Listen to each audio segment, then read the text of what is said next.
Welcome back to Block TV, and you're watching Blockheads, where we round up the top headlines of the cryptosphere. The cryptosphere is always moving, and here are some headlines you gotta know to catch you up. First up, Bloomberg with Facebook's Libra currency gets European Union antitrust scrutiny. The Block Crypto with U.S. Treasury blacklists cryptocurrency addresses associated with Chinese drug kingpins. Cointelegraph with David Chaum says his new cryptocurrency is quantum computer resistant.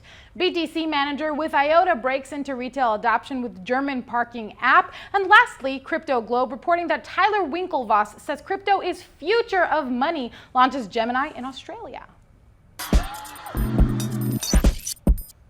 Bloomberg reported that European Union antitrust regulators are already probing Facebook two-month-old Libra digital currency project. The European Commission is currently investigating potential anti-competitive behavior related to the Libra Association amid concerns the proposed payment system would unfairly shut out rivals. The EU authorities said in a questionnaire sent out earlier this month. For more details, let's take a look. Well, we know that they are looking into whether there is some sort of antitrust concern with Facebook having all this power over a currency. Of course, Facebook has tried to make the case that they won't launch this currency until they appease regulators. They're also stating that this is not just a Facebook project, that it's a project with multiple entities signed on. But so far, they're the ones that have to fight these regulatory battles before they can launch it.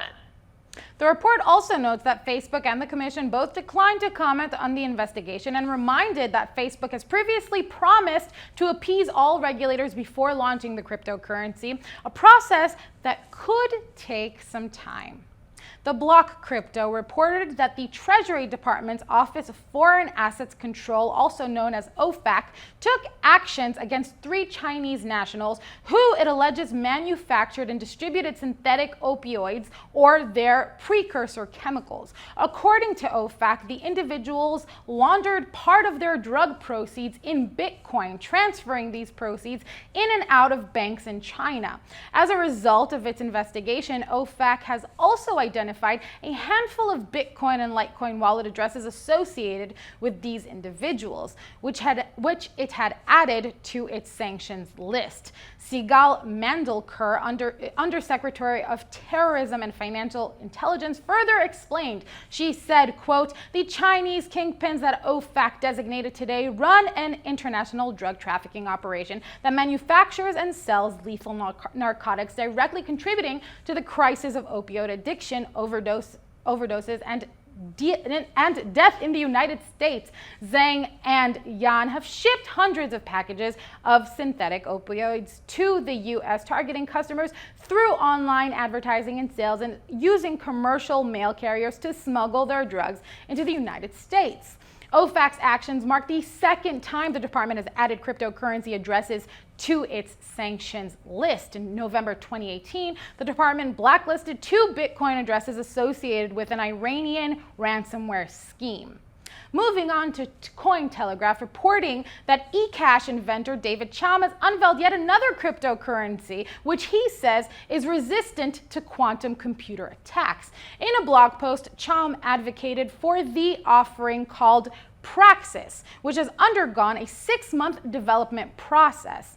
The blog post explained that, quote, "The Praxis consensus protocol simultaneously overcomes the scalability, privacy, and security challenges faced by legacy blockchains.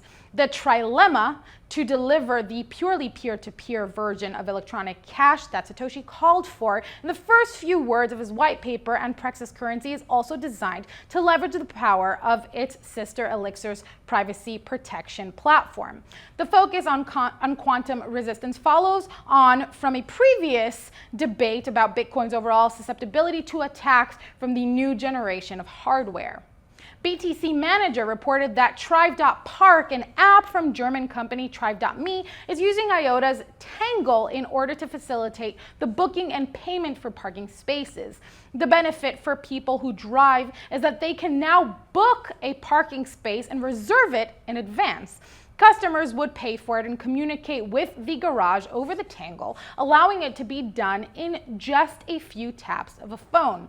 The report notes that ledgers like IOTA that hinge their network security model on growth in adoption and transactions may look to expand their network through business partnerships and corporate use cases, which means increasing the number of transactions processed over the network's required retail participation as well.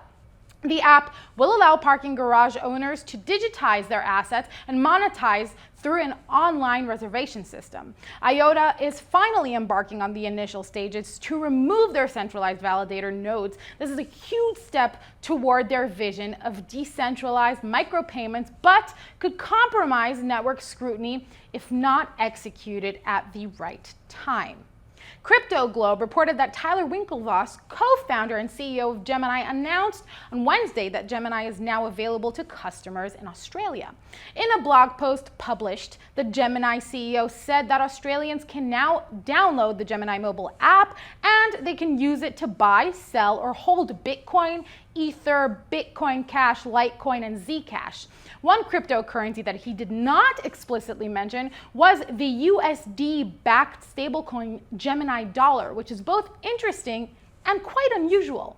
The platform is now available in 49 US states, Washington, D.C., Puerto Rico, Australia, Canada, Hong Kong, Singapore, South Korea, and the United Kingdom. This is because Winklevoss believes that cryptocurrency is the future of money. And as a company, Gemini says that it aims to create that bridge. That was our edition of Blockheads for today. Keep on watching for more blockchain and cryptocurrency related news.